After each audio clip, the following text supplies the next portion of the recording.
Hi guys, welcome to another Sportfish YouTube video. I'm joined today by all-round great angler, guide, England international, nice bloke, Mr. Ben Bangham, who's very kindly agreed to come and do a day's pike fishing with us on the fly. It's that time of year, we're in late November now, and we're on the Craven fishery just outside of Newbury. So on a bit of running water this time for a change rather than being on a still water. So hopefully we're going to get a few pike to the net. Fingers crossed. It's looking pretty nice. We've had horrendous weather for the last sort of week leading up to this. It's been terrible rain and we were wondering if we were going to get out at all, but thankfully the river's looking in pretty good condition. We've got a beautiful day today before more rain comes in for the next few days, so we've been very fortunate with our little weather window. We have a bit, haven't we? We have. We must admit, Ben and I have been talking back and forth on text for the last sort of week since we decided to do this, and it wasn't looking great, but you fish here relatively regularly? Yeah, I do. It's one of my sort of regular haunts in the winter. We start fishing it around about now because there's not many resident fish here. They tend to come up at this time of year. Whether they're here or not, I don't know yet. This is the first, It's normally this time of year. This is the first session we're having on here. There are some smaller resident fish which we might bump into. Okay. But realistically, we're after one of the big 20+ pounders that comes up here. So fingers crossed they've moved up, and fingers crossed we find one. Hopefully. Well, the weather looks pretty good. We've got an absolute expert on the pike. We'll talk a bit more about some of his achievements in the pike fishing scene later on. But for now, we're going to go and get tackled up, get the old big heavy duty rods out and the big flies. Yeah. Some Christmas decorations, which big is stuff. It's getting to the right time of year now. So we're going to go head over and see if we can land one or two pike and give you a few helpful hints and tips throughout the day. All right. So the reason I'm here is we've got this current coming down here, we've got this current coming in here, we've got a reed bed on this side, and we've got slack water up against the reed bed. So when you're on the river, you're kind of looking for the most slack water on the river at this time of year. Summer's a bit different, but this time of year, the bait fish and the pike tend to kick into the slacks. So we've got these beautiful slacks, and that's what I'm concentrating on. I do 2 retrieves. I do a kind of slow strip, which gets the fly to pulse, which is what I'm doing now, and it kicks to the side as well. And then I do the roly-poly as well, which is obviously much quicker. And if you've got a pike that's a little bit lit up, a little bit excited, it normally gets it pretty quickly. I don't spend too long in each spot, just a dozen casts, try and cover the spot as well as I can. If a fish is there and hungry, it's probably going to have it. I'm using relatively big flies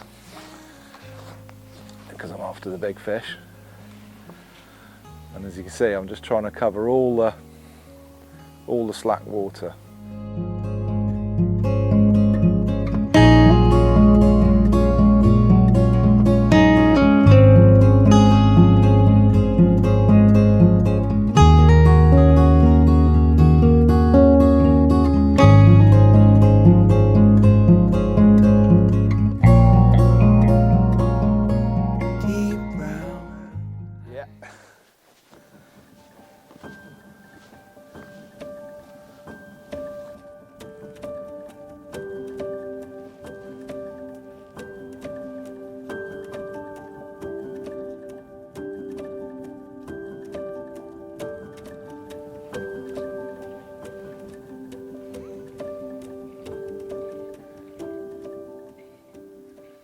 Yep, there we go.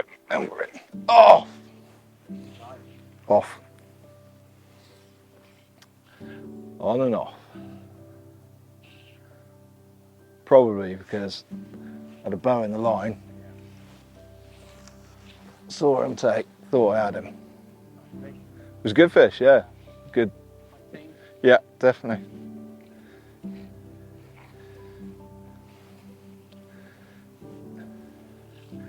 Yeah, good fish.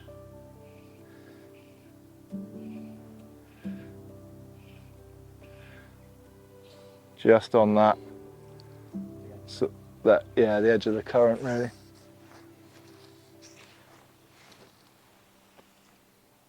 Do you find that fish would take again, or is that done? Sometimes I'll take again. Sometimes I've had fish come, 10, 12 times, believe it or not. I've also had fish where I've played them for 4 or 5 minutes, only for them to spit the hook and then recast, and they've come straight at it again. But 9 times out of 10, it's done. But definitely cast again at that fish. Yep. He's back. But I think it might be a bit smaller actually. Still decent fish.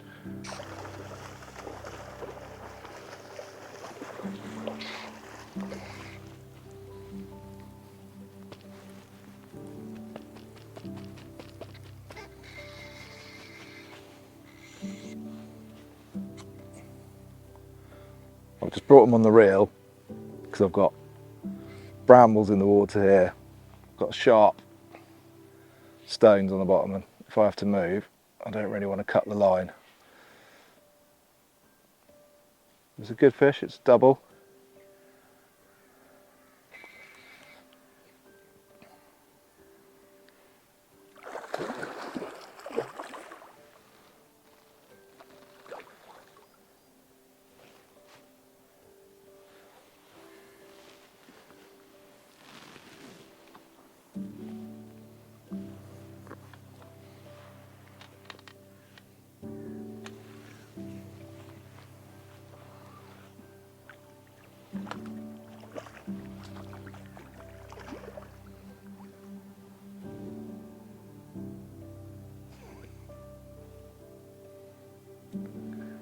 That's what you call a quick release.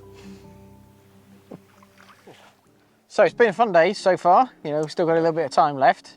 But I know recently you've had a whopper of a fish. You've had plenty of 20s, some 30s. Yep. But tell us about this monster you've had recently. Yeah, it's a special fish. As you say, I've had 20s, I've had 30s, and I thought, to be honest, that was my lot. And I was very happy with that. It should be. Yeah, £30 fish is a fish of a lifetime. But yes, I was with someone, we went down to Chew.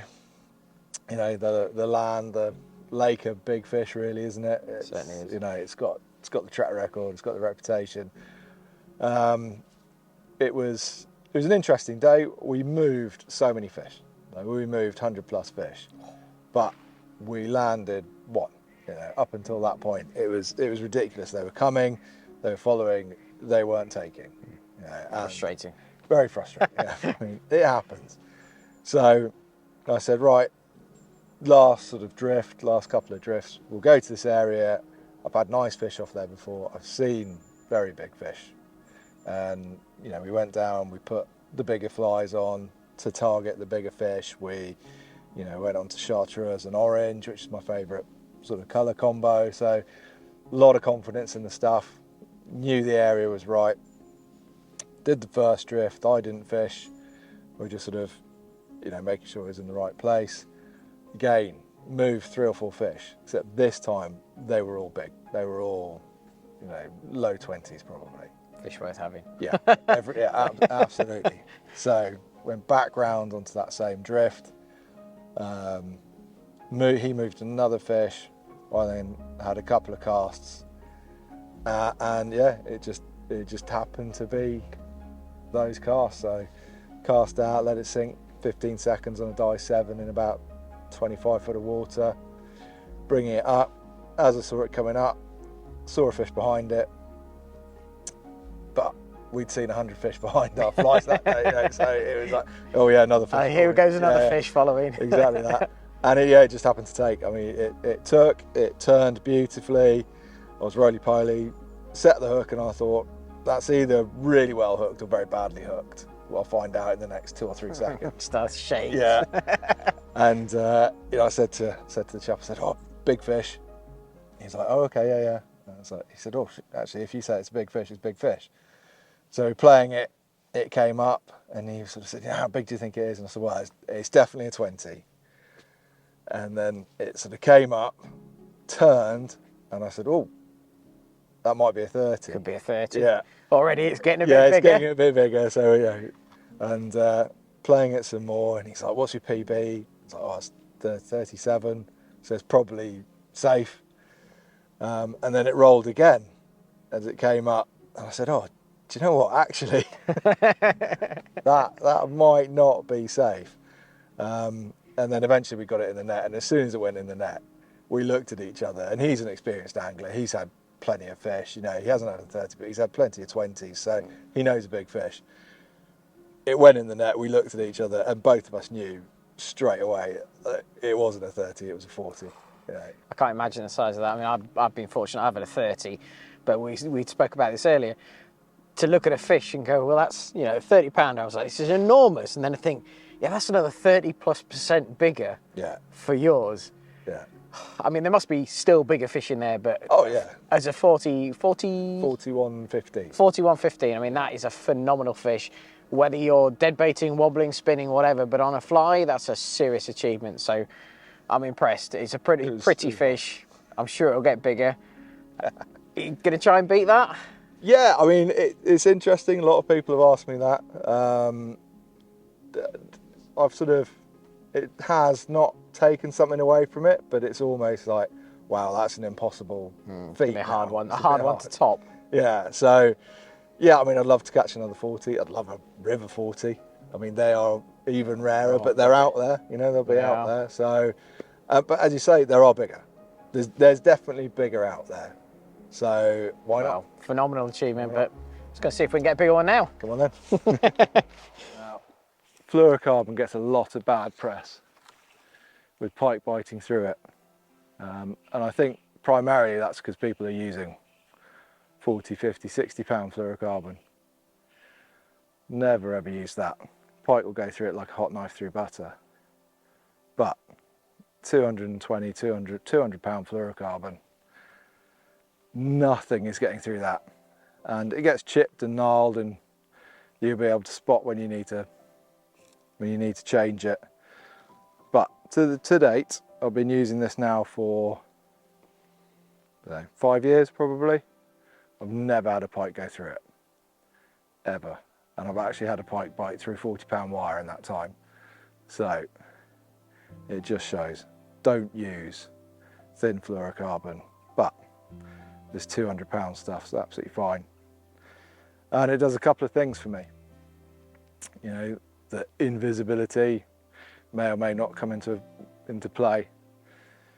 But what I have found is that with these big flies, if this fly, when I retrieve it, when I strip it, obviously comes towards me, when I stop, because it's so big, it carries on.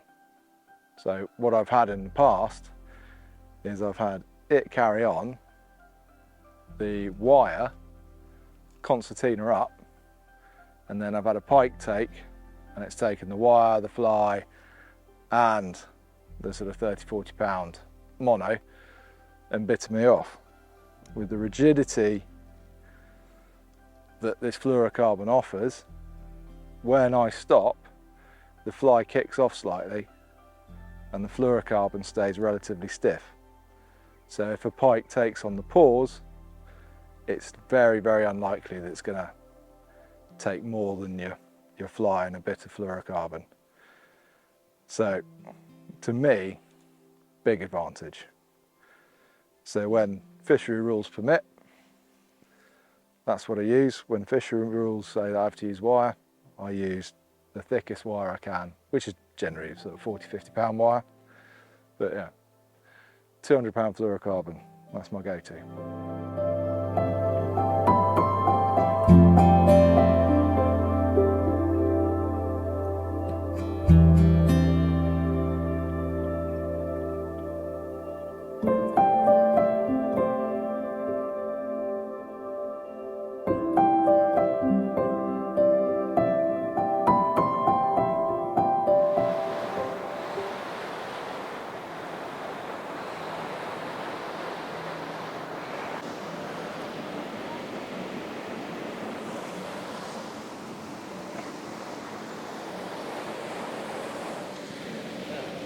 Oh yeah, he has chomped it.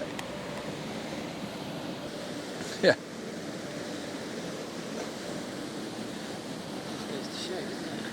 Half the size almost. There you go. Small but mighty. Little beauty. We've come up to the weir pool. We're looking for probably the more residential fish now. I don't think the big ones have moved up properly. We've just had one, so that's a bonus. But if I just take you through what I'm looking at here, very much the same thing. We're looking for slacks. So we've got race coming down there, race coming down there, and then in the middle we've got this big slack. Over the far side is really nice, but they've been doing some tree work there today, so I don't think they'll be holding there at the moment. It's probably pushed them off that bank, but that's normally the bank to go to. I had that one casting up into the current, letting it sink a bit, and then just coming off the edge of the current, and it hit straight away as soon as it came off the current. It's deep here. It's sort of 10, 12 foot. So I'm just casting out and I'm letting the dye 7 do its job. I'm counting down to 15, 20 seconds. And then slow retrieve, because the slow retrieve seemed to bring the fish earlier. I will try a couple of faster retrieves, but that will lift the fly up a bit quicker, especially as I'm stood so high above the water. But we caught one. Chuffed. Didn't think it was going to happen.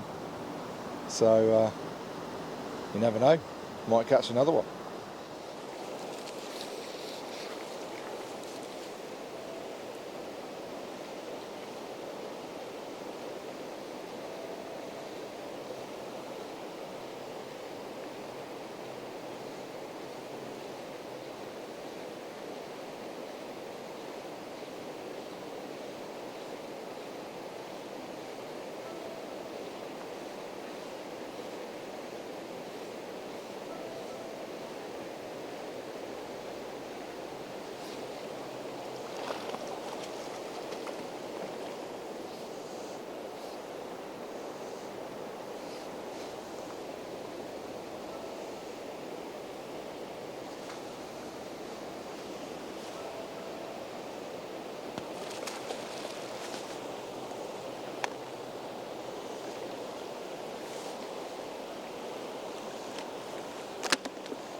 There we go.